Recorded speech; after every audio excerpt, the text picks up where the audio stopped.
Estamos en comunicación con el diputado provincial Pablo Cosiner. ¿Cómo le va? Buen día, ¿cómo está? ¿Qué tal, Marcela? ¿Cómo estás? Muy buenos días. ¿Hoy arrancan con el debate de la nueva ley de ética pública? Sí, hoy la va a presentar la Oficina Anticorrupción del Gobierno, un proyecto de ley que está impulsando, así que, bueno, veremos de qué se trata y cuál es el sentido de la modificación a la ley. En principio, ¿tienen en líneas generales de qué se trata o no? No, todavía no vamos a saber, vamos a esperar la presentación de hoy. Sí.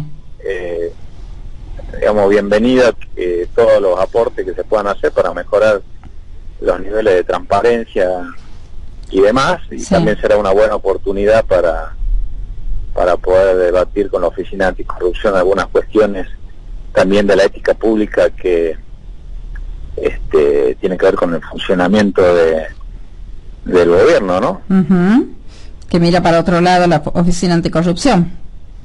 Claro, por ahí nos pueden explicar por qué el gobierno incumplió con la ley que le impedía el blanqueo de capitales a los familiares del gobierno y que estaba aprobado por ley y el gobierno lo modificó por decreto. Por ejemplo, entre otros temas. Por ejemplo, entre otros temas. Diputado, ¿qué pasa con el proyecto de financiamiento de los partidos políticos? Es un tema que está pendiente desde el año pasado. ¿Van a continuar puliendo este proyecto? Mira, es un proyecto que está en Cámara de Senadores, justo venía dialogando con la senadora Fiebre, que existe una posibilidad que lo puedan tratar esta semana. Estaban tratando de terminar un dictamen unificado entre los distintos sectores de la Cámara de Senadores y me comentaron que por ahí esta semana lo pueda tratar la Cámara de Senadores, así que si es así, pasará a diputados y ahí lo veremos nosotros.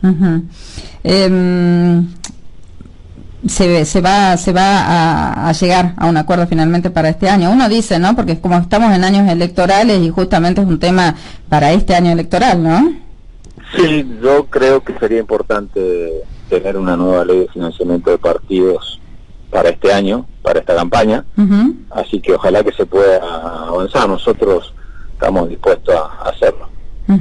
¿Llegó o lo van a tratar este año al régimen penal juvenil y esta intención del gobierno de bajar la edad de imputabilidad? Sí, creo que sí, es un tema también que es muy importante, en la medida que se entienda de que lo que hay que cambiar es todo el sistema penal juvenil de manera íntegra, no limitarlo a una cuestión de edades.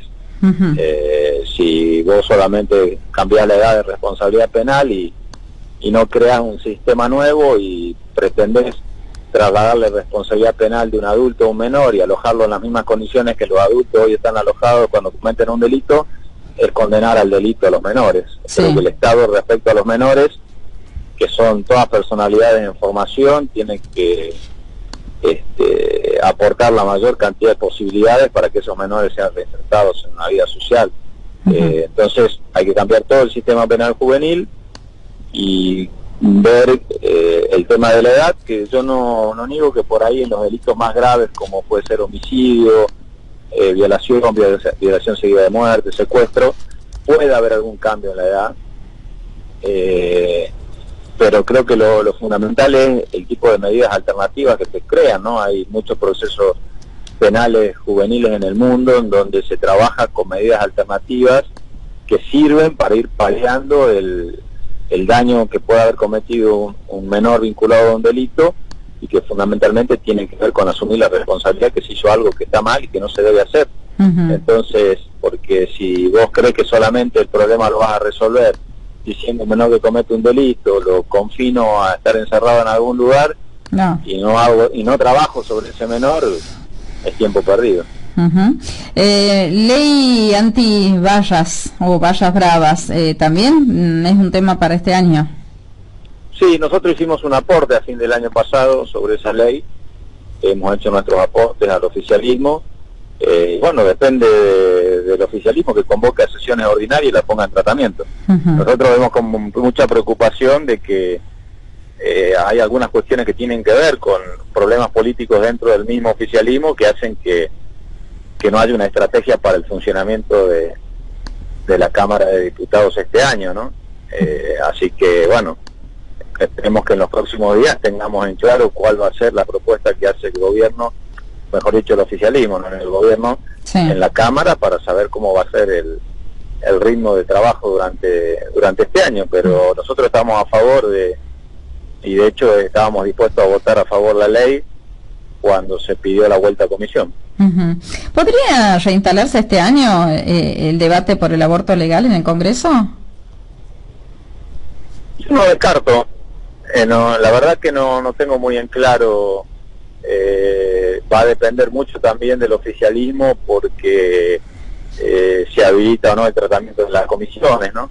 Que el año pasado tuvo una actitud positiva, pero bueno, veremos si este año, que es un año más vinculado a las elecciones, también se da ese debate. Si el gobierno remite el nuevo proyecto de Código Penal que estaba trabajando y que el presidente en su momento anunció que iba a remitir, también posiblemente eso favorezca que pueda debatirse. Nos quedamos finalmente con este decreto de necesidad de urgencia sobre la extinción de dominio, ¿o ustedes van a insistir sobre un tratamiento en el Congreso? Seguramente vamos a pedir una sesión especial para tratar de avanzar en una ley. Nosotros creemos que un decreto de necesidad de urgencia es inconstitucional, pero no porque se nos ocurre a nosotros, sino que la Constitución prohíbe legislar por DNU temas de materia penal. Así que, y por otro lado, me parece que desde lo político un elemento muy peligroso que el gobierno utilice un DNU cuando hay una ley en debate parlamentario en senadores y en diputados, porque este antecedente puede llevar a que el gobierno, cuando claramente no tiene mayoría en las cámaras, reemplace el debate de una ley por un DNU, y ahí alteraría todo el funcionamiento del sistema. Me pregunto, este intento por allí sobre congelar o desactivar el aumento tarifario, ¿también va a tener su debate ahí en el Congreso, o ya es un tema pasado? Mira, no, el debate lo va a tener. De hecho, nosotros vamos a insistir, estamos presentando desde nuestro bloque en los próximos días un proyecto de ley de emergencia tarifaria, donde volvemos a insistir en la necesidad de atar las variables de las tarifas al aumento de los salarios. No puede ser que las tarifas aumenten el doble o el triple de lo que aumentan los salarios, e incluso sobrepasan el monto de la inflación. Ahora, en esto quiero ser claro, nosotros habíamos aprobado una ley en este sentido y el gobierno la vetó el año pasado. Entonces la responsabilidad claramente hoy es del presidente Macri. Si el presidente hubiese vetado la ley que nosotros aprobamos y hubiese propuesto otra alternativa, hoy no estaríamos en esta situación. Yo aclaré el año pasado, cuando el presidente vetó la ley, que era esconder el problema bajo la alfombra, iba a volver a explotar, y de hecho pasó. Sí. Entonces hoy la responsabilidad del tema tarifario es exclusivamente del gobierno, porque Macri vetó la ley que había aprobado el Congreso. Entonces estamos seguros, por más que nosotros hagamos una gestualidad política este año de volver a aprobar una ley, la va a volver a vetar. Pero bueno, nosotros vamos a insistir, pero en esto la gente debe tener perfectamente en claro de que el Congreso el año pasado aprobó una ley que regulaba el tema de tarifas de otra manera y el presidente la vetó. Claro, bien. Vio que salió este aplanamiento en cuanto a las tarifas de gas, ¿no? Sí, es una gran mentira. ¿Por qué? Porque lo que hace es postergar el aumento para después de las elecciones, sí, y diferir en pago de cuota. Es lo mismo que hicieron el año pasado cuando anunciaron que la cuota de gas, la tarifa de gas se podía pagar en cuota, pero con intereses. Lo que nosotros necesitamos en Argentina es una nueva política tarifaria en serio, que estructure cómo van a ser los eventuales ajustes tarifarios cuando haya que hacerlo, porque lo primero que hay que decir es suspender los aumentos de tarifa por un tiempo determinado, porque estamos en una emergencia tarifaria. O sea, hoy no es que la gente no quiera pagarlo, no lo puede pagar.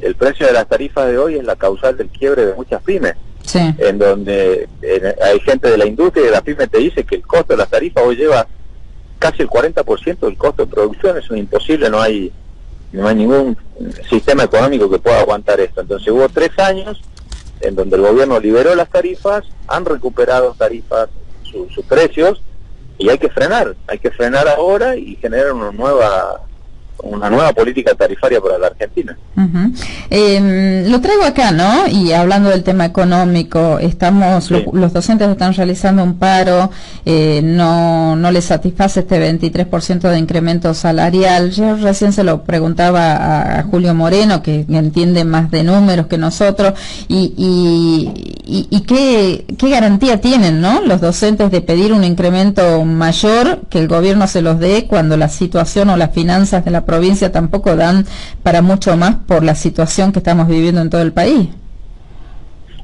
Yo creo que, y por lo que he hablado también yo con el ministro de Economía en el tema no toca ahora, creo que el gobierno va a generar todos los mecanismos de diálogo para tratar de destrabar el tema, generando propuestas que el gobierno pueda cumplir. Me parece que la peor irresponsabilidad es prometer algo que después no pueda cumplir solamente para destrabar el problema hoy, ¿no?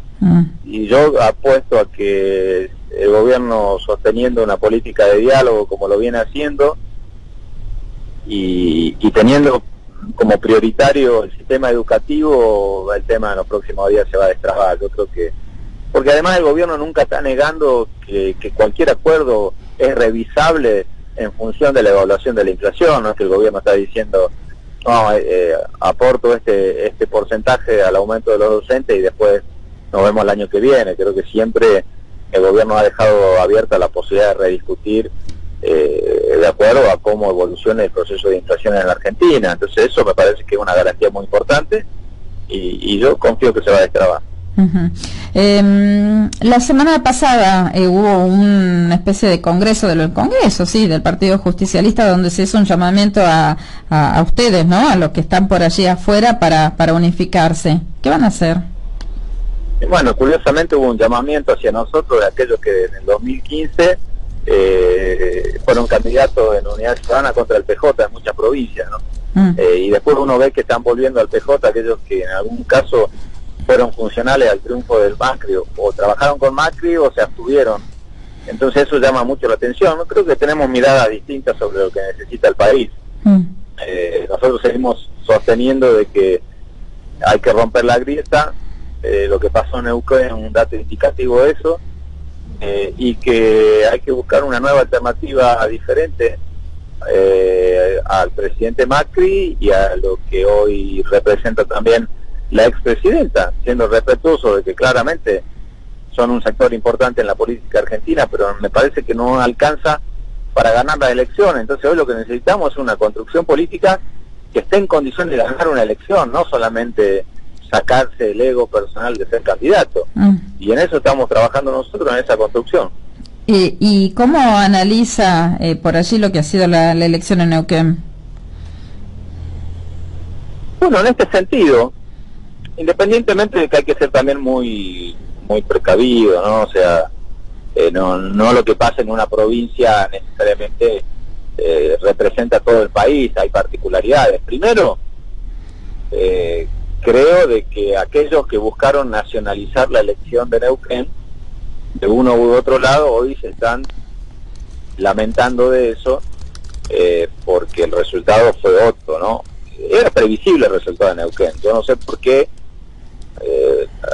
se buscó nacionalizar la elección, si por lo menos el que conoce algo de política en las provincias sabía que el Movimiento Popular Neuquino representa un sector político muy importante. Bueno, el gobierno nacional dijo que Neuquén se iba a apoyar a Macri, el sector de Unidad Ciudadana dice que Neuquén se iba a apoyar a Cristina y no pasó ni una cosa ni otra. Bueno, eso creemos que sí es indicativo de que de a poco la sociedad va buscando romper esa grieta, y si vos me decís quién es el gran derrotado en Neuquén, creo que la grieta. Y hay que animarse a seguir avanzando en ese camino. ¿Se va a nacionalizar también acá en la provincia la elección? Y acá en la provincia claramente va a tener la política nacional una incidencia muy grande, porque tenemos un candidato a presidente. Sí. Distinta por ahí la realidad de otras provincias que adelantan sus elecciones y en donde el análisis puede ser mucho más local.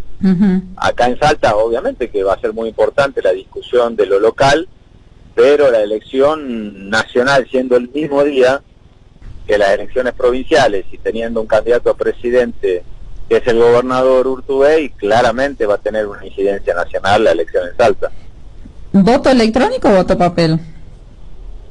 Hasta ahora, por lo que yo sé, es boleta electrónica, salvo que haya algún cambio de último momento. Bueno, el presidente de la Cámara de Diputados quiere instalar el debate para que se vote papel.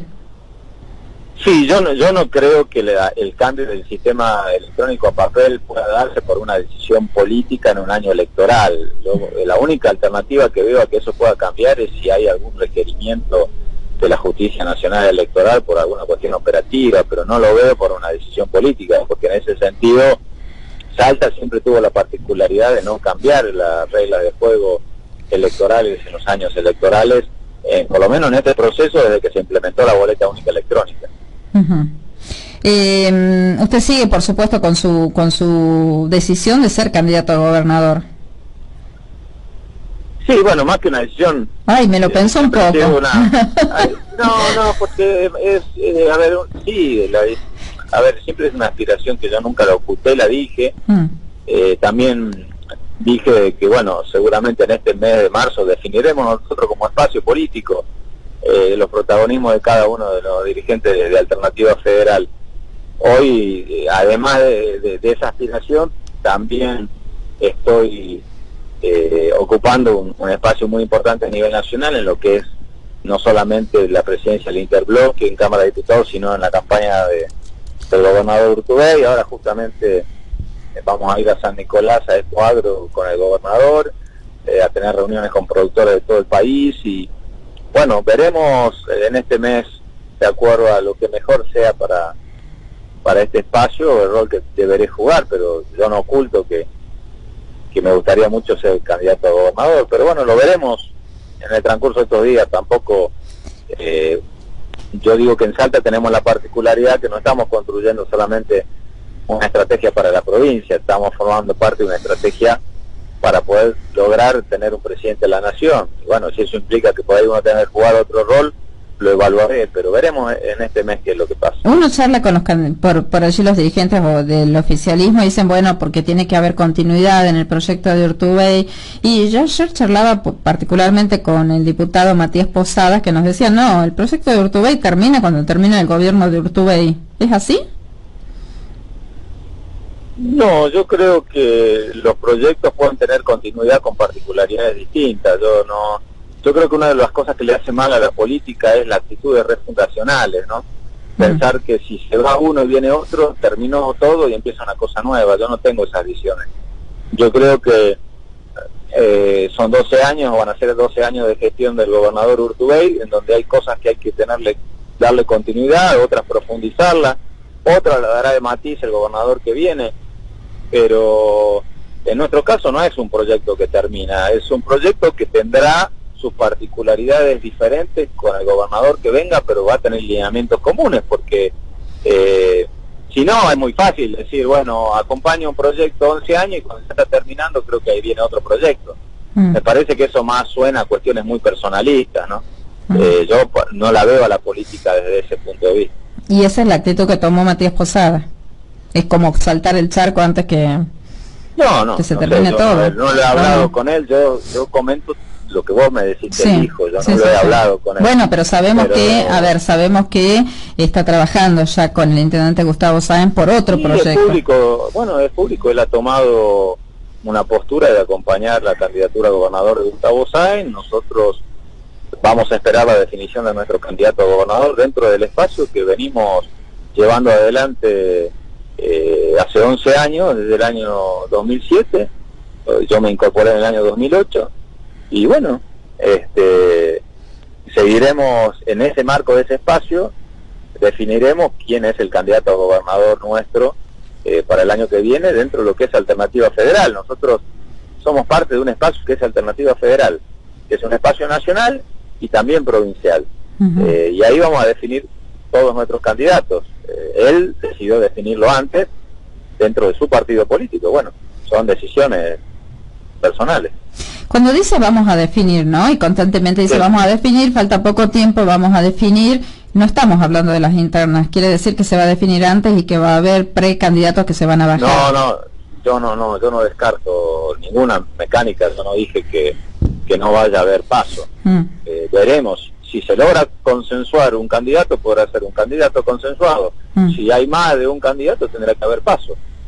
Yo cuando digo lo vamos a definir es que vamos a tener un candidato que es el candidato de Alternativa Federal a gobernador de la provincia. Después veremos si es un candidato que ha logrado el consenso del resto, o al no haberlo tendrá que haber paso.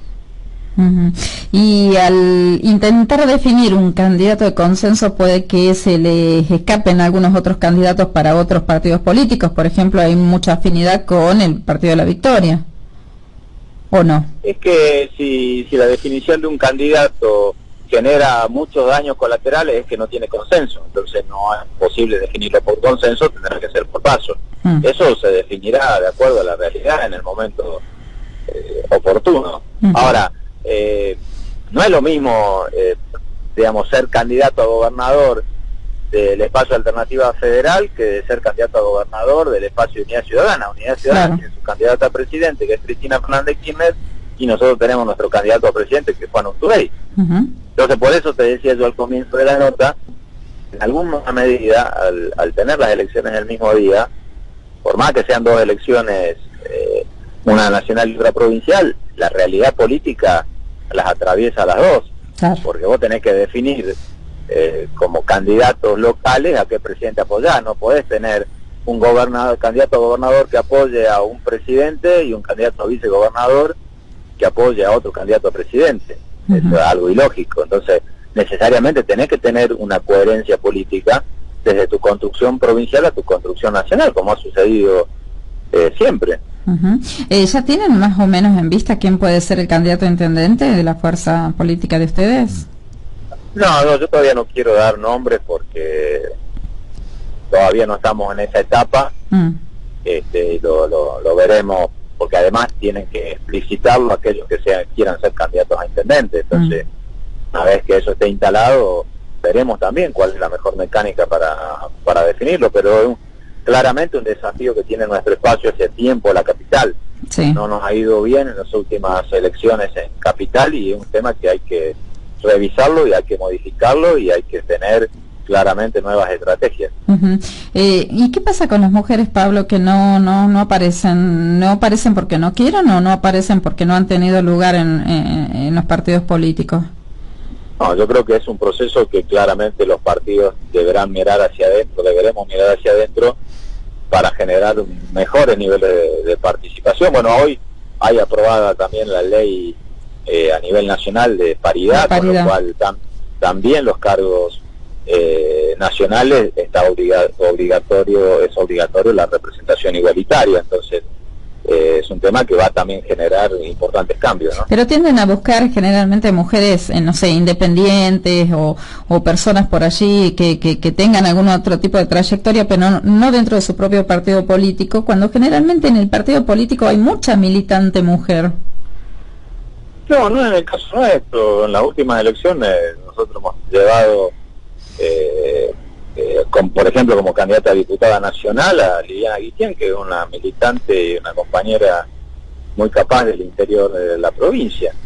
Está bien, no nos ha ido bien en las elecciones nacionales, no pudo ingresar la segunda diputada, solamente el primero. Pero no, yo no creo que haya que buscar afuera necesariamente. Ojo, no estoy diciendo que bienvenida a las incorporaciones que tengan que ver por fuera del sector partidario, siempre que estén compenetradas con una idea y que aporten, tanto mujeres como hombres. Eso no tiene que ver con una cuestión de mujeres solamente. Pero yo creo que hay gente con historia, y joven incluso, en el Partido Justicialista, que puede ocupar cargos. Tenemos concejales mujeres en la capital, dentro de este frente. Creo que van surgiendo muchas dirigentes jóvenes con mucha proyección dentro de nuestro espacio político, ¿no? Así es. Diputado Pablo Cosiner, muchísimas gracias. Como siempre, es un placer poder charlar de tantos temas. Hicimos como una especie de ping-pong de preguntas y respuestas y pasamos por todos los temas. Muchísimas gracias, que tenga buen día. No, al contrario, Marcela. Hasta luego.